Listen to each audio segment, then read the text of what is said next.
ಕೀಟಗಳ ವಿಭಾಗ. ಕೀಟಗಳು ಅಂದ ತಕ್ಷಣ ಬೆಳೆಗಳಿಗೆ ಬರ್ತಕ್ಕಂಥ ಕೀಟದ ಬಾಧೆ ಎಲೆ ತಿನ್ನೋದಾಗಿರ್ಬೋದು, ಕಾಂಡ ಕೊರಕ ಆಗಿರ್ಬೋದು, ಕಾಯಿ ಕೊರಕ ಆಗಿರ್ಬೋದು, ಇವೆಲ್ಲವೂ ಸಸ್ಯಾಹಾರಿಗಳಾಗಿರ್ತವೆ. ಬಹುತೇಕ ರೈತರಿಗೆ ನಮಗೆಲ್ಲ ಏನೈತೆ ಅಂದರೆ ಯಾವುದೇ ಬೆಳೆಗಳಲ್ಲಿ ಕೀಟಗಳ ಕಂಡ್ರೆ ಅವನು ಹತೋಟಿ ಮಾಡಬೇಕು ಅಂತಂದಂಥ ಕೆಮಿಕಲನ್ನು ಉಪಯೋಗ ಮಾಡಿ, ರಾಸಾಯನಿಕಗಳನ್ನು ಉಪಯೋಗ ಮಾಡಿ ಹತೋಟಿ ಮಾಡ್ತಾರೆ.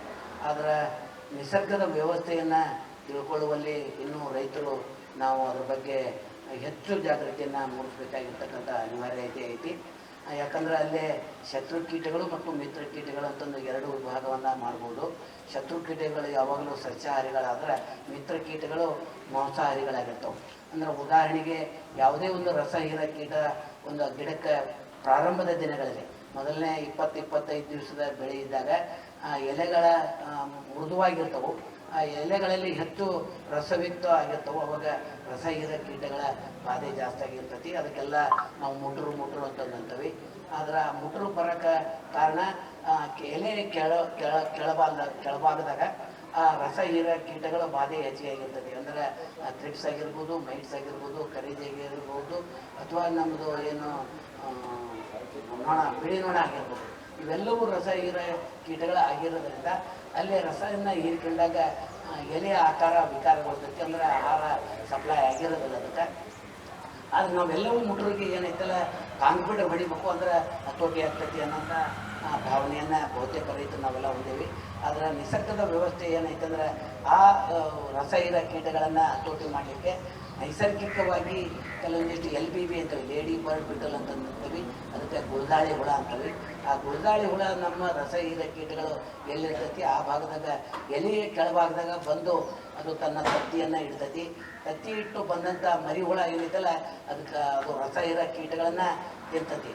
ಅದರ ಅವರೇಜ್ 21 ದಿವಸ ಆಹಾರ ಸೇವನೆ ಯಾವುದು ಆಗಿರೋದ್ರಿಂದ ಅದು ಒಂದು ದಿನಕ್ಕೆ ಆನ್ ಅವರೇಜ್ 60 ಶೀಲಗಳನ್ನು ತಿಂತೈತೆ. ಅಂದರೆ ನಮ್ಮ ಬಾಧಿತ ರಸಹೀರ ಕೀಟಗಳು ಏನೈತಿಲ್ಲ ದಿನಕ್ಕೆ 60 ಆದ್ರೆ ಅದು ಏನು ಗುಳದಾಳಿ ಹುಳ ಗುಂಪಾಗಿ 12ರಿಂದ 15 ತತ್ತಿ ಇಟ್ಟಿರ್ತೈತಿ. ಆ ಕಾರಣದಿಂದ ನಮ್ಗೆ ಹತೋಟಿ ಆಗ್ತತಿ. ಹಾಗಾದ್ರೆ ಇದನ್ನು ಹೊಡಿದೇ ಇದ್ರೆ ನಮ್ಗೆ ಹತೋಟಿ ಆಗ್ತತೆ ಇಲ್ಲ. ನಾವು ಔಷಧನ ಸಿಂಪಡಣೆ ಮಾಡಿದಾಗ ನಮ್ಮ ಮಿತ್ರ ಕೀಟಗಳು ಸಾಯ್ತವು, ಶತ್ರು ಕೀಟಗಳು ಸಾಯ್ತವು. ಅವಾಗ ಇವನ್ನ ಉಳಿಸಬೇಕಾಗಂತ ಅನಿವಾರ್ಯತೆ ಇರ್ತೈತಿ. ಅದಕ್ಕೆ 2 ಸಾಲ ನಾವು ಬಾರ್ಡರ್ನಾಗ ಅಲಸಂದಿ ಹಾಕೋದಾಗಿರ್ಬೋದು, ಎತ್ತರ ಬೆಳೆ ಸೊಪ್ಪಿ ಸಜ್ಜೆ ಆಗಿರ್ಬೋದು, ಗೊಂಜಾಳ ಸೊಪ್ಪಿ ಆಗಿರ್ಬೋದು, ಬಿಳಿಜೋಳ ಸೊಪ್ಪಿ ಆಗಿರ್ಬೋದು, ನಾವೇನು ಗಡಿ ಬೆಳೆ ಅಂತೀವಿ ಆ ಗಡಿ ಬೆಳೆ ಹಾಕೋದ್ರ ಮುಖಾಂತರ ನಾವು ಈ ರಸಹೀರ ಕೀಟಗಳ ಬಾಧೆಯನ್ನು ಕಡಿಮೆ ಮಾಡ್ಬೋದು.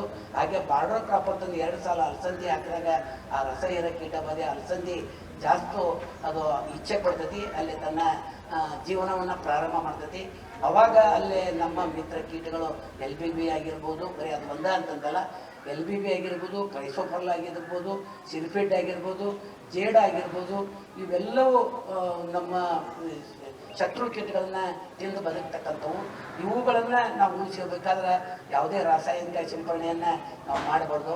ನಮ್ಮ ಸಸ್ಯಜನ್ಯ ಕೀಟನಾಶಕಗಳು ಅಂತಂದ್ರೆ ಸಸ್ಯದಿಂದ ಮಾಡಿರ್ತಕ್ಕಂಥ ಬೇವಿನ ಕಷಾಯ, ಬೇವಿನ ತಪ್ಪಲ ಅದು ಕಷಾಯ ಹೊಡೆದಾಗಿರ್ಬೋದು, ಅಥವಾ ಚಿಲಿ ಗಾರ್ಲಿಕ್ ಅಂತ ನಾವು ಕೀಡೆಗಳ ಹತೋಟಿಗಾಗಿ ಹಸಿಮೆಣಸಿನಕಾಯಿ ಮತ್ತು ಬೆಳ್ಳುಳ್ಳಿ ಕಷಾಯ ಮಾಡ್ಕೊಂಡು ಅದನ್ನು ನೀರಿನಾಗ ಸಿಂಪರಣೆ ಮಾಡೋದ್ರ ಮುಖಾಂತರ ಹತೋಟಿ ಮಾಡ್ಬೋದು. ಇಂಥ ಸಸ್ಯಜನ್ಯಗಳನ್ನು ಹತೋಟಿ ಮಾಡೋದ್ರ ಮುಖಾಂತರ, ಸಸ್ಯಜನ್ಯಗಳನ್ನು ಬಳಕೆ ಮಾಡೋದ್ರ ಮುಖಾಂತರ ಇವುಗಳನ್ನು ನಮ್ಮ ಹತೋಟಿಯನ್ನು ಮಾಡ್ಬೋದು ಅಂತನ್ನೋಂಥದ್ದು.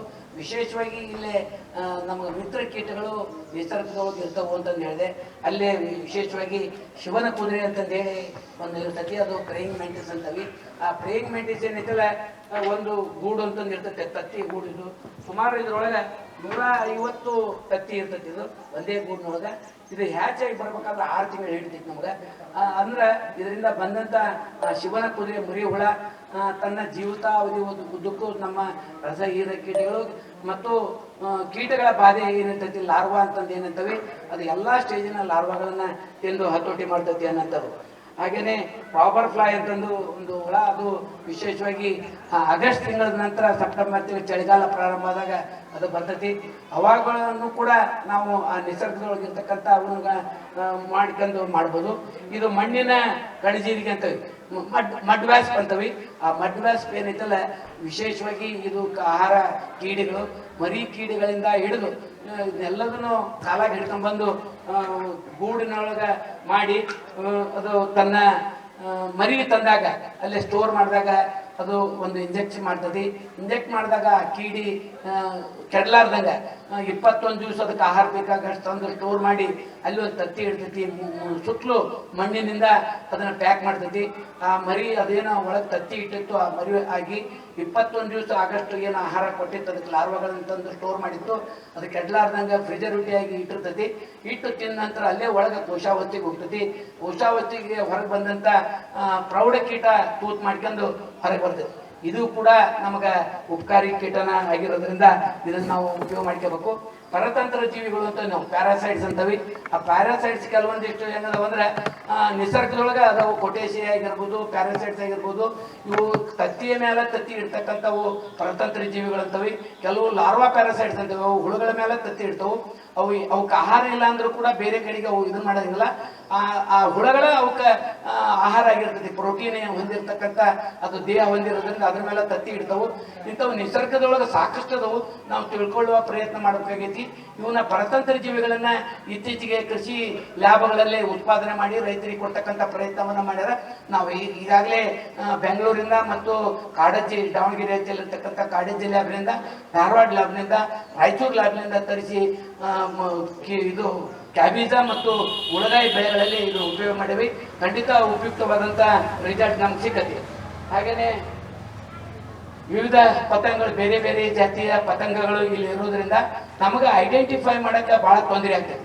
ಯಾಕೆ ತೊಂದರೆ ಆಗ್ತೈತಿ ಅಂದ್ರೆ ಯಾವ ಕೀಟ ಪ್ರೌಢ ಹಂತ ಐತಿ, ನಮ್ಮ ಮುಂದಿನ ಬೆಳೆಗಳಿಗೆ ಯಾವುದು ಹೆಚ್ಚು ಬಾಧೆ ಮಾಡ್ತೈತಿ ಅನ್ನೋಂಥದ್ದನ್ನು ನಾವು ನೋಡ್ಬೇಕಾದ್ರೆ ಫೆರಮೋನ್ ಟ್ರ್ಯಾಪ್ಸ್ ಉಪಯೋಗ ಮಾಡ್ಕೊಂಡಾಗ ಏನು ಮೋಹಕ ಬಲೆಗಳಂತವಿ, ಆ ಮೋಹಕ ಬಲೆಗಳನ್ನು ಉಪಯೋಗ ಮಾಡ್ಕೊಂಡು ಅದಕ್ಕೇನು ಲೂರ್ ಅಂತ ಬಳಕೆ ಮಾಡಿರ್ತೀವಿ.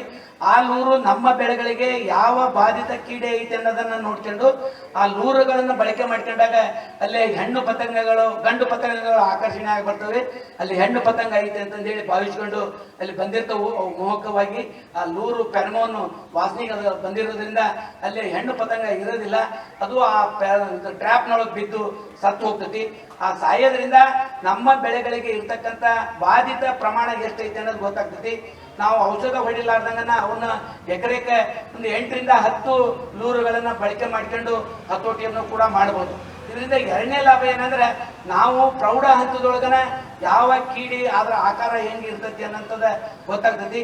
ಬಹುತೇಕ ನಾವು ವಿಫಲರಾಗೋದು ರೈತರು ಹೆಂಗೆ ಅಂತಂದ್ರೆ ನಾವು 4 ಹಂತಗಳ ಪರಿಚಯ ನಮಗೆ ಆಗಿರೋದಿಲ್ಲ. ಅಂದ್ರೆ ಪ್ರೌಢ ಆಗಿರ್ಬೋದು, ಅದರಿಂದ ತತ್ತಿ ಆಗಿರ್ಬೋದು, ಮರಿ ಹುಳ ಆಗಿರ್ಬೋದು, ಕೋಶ ಆಗಿರ್ಬೋದು.